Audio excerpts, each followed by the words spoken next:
And I want to give you an example. Take the word alaqah.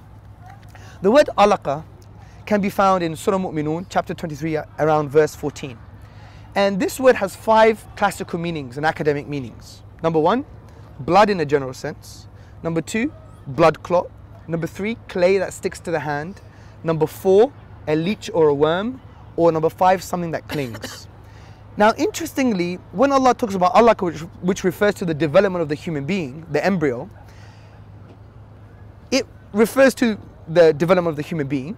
And for a 7th century Arab, they would take the meaning that it's a blood clot. Because when you look at dissections and abortions, it looks like bloody, right? This was in line with the Greek physicians like Galen, who wrote the book Dissemini, and he said in Greek, sarkoidis and emados, which means there's a blood-filled fleshy thing. So maybe Allah is addressing the mentality of the time. Because yes, you do look like a blood clot, and wow, from this Allah formed me, so He deserves to be worshipped. That's the point of these verses. So it's addressing different times and places. But if we fast forward to the 15th century, when we develop the microscope, we discover the microscope, we invent the microscope, we are now allowed, or we've given the capacity to see the embryo around day 20 to 30. Using the microscope, we see it looks like a leech. Not only does it look like a leech, but even the internal structure of a leech looks like the embryo at the same period.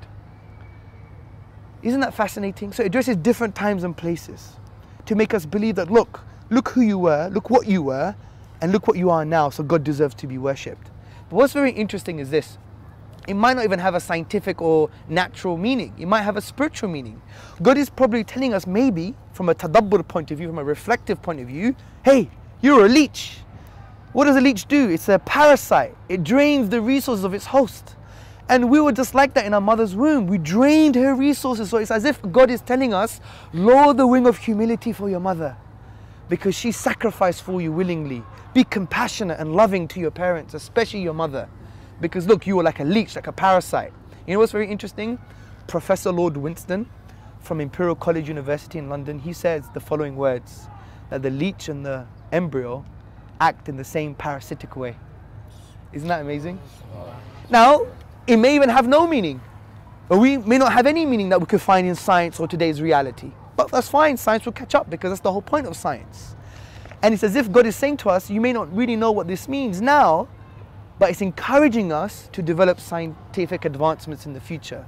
It is no wonder the Prophet Muhammad, upon whom be peace, said, for every disease is a cure, so seek the cure. It's a spiritual encouragement to go and look into science. So we're not anti-science. So this is why the Quran is so amazing, and there's so many other different reasons that you all know about. So this establishes good reasons to believe the Quran can't come from man, can't come from the natural world, must come from the supernatural, right? Which makes sense of God.